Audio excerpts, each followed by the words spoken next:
3, 2, 1. راه‌های فرار و درمان فقر و فشار مالی. عدم توانایی در مدیریت پولی و مالی معضل اساسی بسیاری از خانواده است. چرخه نادرست اقتصادی، هزینه زیاد و اتلاف منابع نتیجه ماه‌ها تلاش افراد را به سادگی برباد می‌دهد و آنها را در آستانه ورشکستگی و فقر قرار می‌دهد. بدهی‌های روزافزونی که در نتیجه چنین دشواری‌هایی ایجاد می‌شود، آرام آرام شرایط را سخت‌تر می‌کند و در نهایت خانواده با بحرانی مواجه می‌شوند. عدم توانایی در مدیریت پولی و مالی معضل اساسی بسیاری از خانواده است. چرخه نادرست اقتصادی، هزینه زیاد و اتلاف منابع نتیجه ماه‌ها تلاش افراد را به سادگی برباد می‌دهد و آنها را در آستانه ورشکستگی و فقر قرار می‌دهد. بدهی‌های روزافزونی که در نتیجه چنین دشواری‌هایی ایجاد می‌شود، آرام آرام شرایط را سخت‌تر می‌کند و در نهایت خانواده با بحرانی تمام عیار مواجه می‌شود. به همین دلیل متخصصان مالی در سراسر جهان پیوسته با ارائه توصیه‌های حساب شده به افراد سعی دارند مانع از فروپاشی زندگی آنها شوند. اگر می‌خواهید از فقیر شدن خود جلوگیری کنید، موارد زیرا به دقت گوش بدهید. نمونه‌های مورد اشاره از جمله مهمترین عوامل بی‌ثباتی مالی و کاهش کیفیت زندگی است. مورد اول، گیر افتادن در تله بدهی. افراد در برابر سختی‌های طولانی اغلب دچار ناامیدی می‌شوند. از دست دادن رویکرد مثبت و امید به آینده آنها را وارد چرخه بی‌پایان از بدهی‌ها می‌سازد. به این صورت که برای کنترل و بازپرداخت قرض‌های قبلی ناچار هستند وام‌های تازه‌ای دریافت کنند و برای برگرداندن این مبالغ جدید بار دیگر دست به دامان افراد و مؤسسات مالی می‌شوند. عقب افتادن پی در پی بازپرداخت‌ها آرام آرام بر حجم جرایم و سود اقساط می‌افزاید و در نهایت باعث تسلیم شدن فرد می‌شود. به علاوه تصمیم گیری دقیق در چنین شرایطی دشوارتر است و عجله برای کنترل شرایط باعث پیچیده تر شدن وضعیت می شود. برای پرهیز از چنین شرایطی گام اول آن است که از هر نوع بدهی جدید پرهیز کنید. برای بازپرداخت مبالغ قبلی اقدام به فروش وسایل بلا استفاده نمایید و بر درآمد خود بیافزایید، اما هرگز به میزان بدهی ها اضافه نکنید. به یاد داشته باشید که تا زمان خروج از دوره باطل بدهی مشکلات تمام نخواهند شد. مورد دوم، احساس ناتوانی در برابر مشکلات. فشار شدید و طولانی مدت ذهن و روان شما را خسته می کند. در این حالت بمانند ورزشکاری که قوای بدنی خود را از دست داده دچار نوعی حالت بی تصمیمی می شوید. انرژی روانی کافی برای کنترل وضعیت ندارید و نمی توانید با تصمیمات دقیق در برابر مشکلات ایستادگی کنید. در این شرایط بهتر است تحلیل دقیق وضعیت مالی را به آرامی آغاز کنید. از مشاوران کمک بگیرید و سعی کنید بار دیگر فرمان زندگی را در اختیار خود بگیرید. به یاد داشته باشید که یأس و ناامیدی چیزی را حل نمی کند و اگر از تلاش کردن دست بکشید اوضاع بدتر و بدتر خواهد شد. مورد سوم، دانش اندک مالی. مدیریت امور پولی و مالی، آن هم در جهان پیچیده فعلی، تخصصی تمام عیار است. از این رو برآورد ساختن نیازهای مالی آموزش دائمی را طلب می کند. هیچ فرد موفقی را نمی توان یافت که بدون آگاهی دقیق از چند و چون مدیریت مالی و یا کمک گرفتن از تخصص دیگران مسیر موفقیت را پیموده باشد. به همین دلیل اگر خواستار دوری از فقر و ورشکستگی هستید، بهتر از هرچه سریعتر بر دانش مالی خود بیافزایید و با آگاهی بهتر وارد عمل شوید. و مورد چهارم، بی‌توجهی به ضرورت‌های فردی. از دید بسیار از متخصصان، نخستین دلیل فقیر ماندن افراد بی‌توجهی به نیازها و اولویت‌های مستقیم خودشان است. به طور مثال، پس از دریافت حقوق ماهانه یا سود سرمایه گذاران باید در اولین گام حساب پسندازتان را تقویت کنید و یا برای بیمه بازنشستگی و سلامت برنامه ریزی نمایید. اگر انجام این امور را به تأمین سایر نیازها وابسته نمایید، در اغلب موارد چیزی برای پوشش دادن نیاز و به پسنداز و بیمه باقی نخواهد ماند. این امر به معنای آن است که احتمالاً مدتی بیشتر در برابر خطرات مالی قرار خواهید گرفت.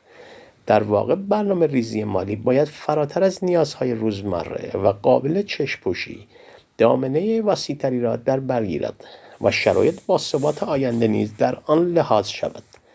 غفلت از این نکته بسیار مهم نه تنها شما را فقیر نگاه خواهد داشت، بلکه زندگی عزیزانتان را هم تحت تاثیر قرار می‌دهد.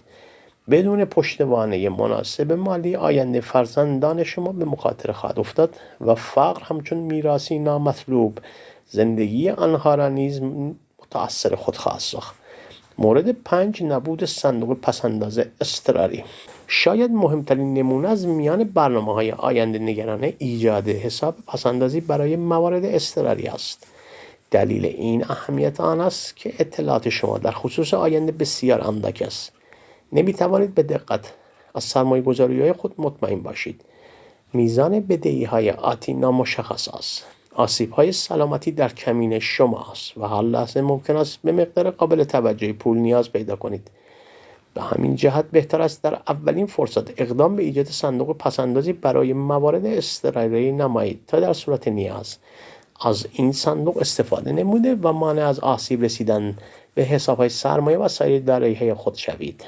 البته این اقدام نیازمند درک دقیق از اولویت پسنداز نسبت به سایر هزینه است. همانطور که اشاره شد، مبالغ پسنداز باید بیش از هر اقدام دیگری کنار گذاشته شوند و آنگاه باقی مانده پول صرف امور روزمره گردد. مورد 6، عدم اصلاح رویه‌های مالی. همیشه راه بهتر و ارزانتری برای انجام امور و تأمین نیازها وجود دارد. فقط باید زمانی را به یافتن آن اختصاص دهید. این ویژگی هزینه‌های متفاوتی چون خرید مایحتاج غذایی، لباس، تحصیل و حتی خودرو و خانه مسکونی را در بر می‌گیرد. به علاوه روش‌های مدیریتی و پسنداز نیز همیشه به نحو بهتر قابل انجام هستند. برای دستیابی به چنین اصلاحاتی باید زمان خاصی را به بازبینی زندگی مالی خود اختصاص دهید و با استفاده از خلاقیت و تفکر انتقادی نقاط ضعف را برطرف سازید.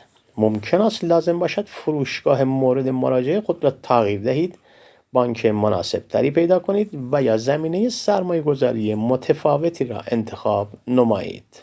مورد 7، ناآگاهی از هزینه ها. فقدان بودجه بندی مناسب و عدم اشراف بر هزینه های ماهانه نیز از جمله دلایل اصلی دشواری پولی و فقر است. اگر نسبت به هزینه های خود در طول روز ناآگاه باشید و ندانید با پول خود چه می کنید، به طور طبیعی امکان کنترل هزینه ها و یافتن راه‌های جایگزین وجود نخواهد داشت. بدون این امر نمی‌تواند پسنداز کنید و فرصت سرمایه گذاری را نیز از دست خواهید داد.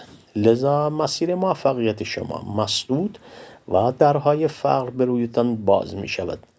برای جلوگیری از این وضعیت در ابتدا فهرست دقیقی را از تمام هزینه‌های خود در طول 1 ماه تهیه کنید.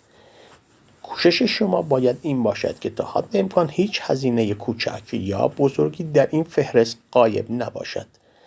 پس از آگاهی دقیق از ریتم هزینه‌ای می توانید با آرامش خاطر بودجه متناسب تهیه کرده و برنامه مالی خود را تدوین نمایید. مورد 8، تفکیک نکردن نیاز از تمایل. اغلب افراد در تشخیص نیازها و جداسازی آنها از تمایلات ناتوان هستند. آنها تمام امیال آنی و خواسته‌های درونی خود را نیاز می‌نامند.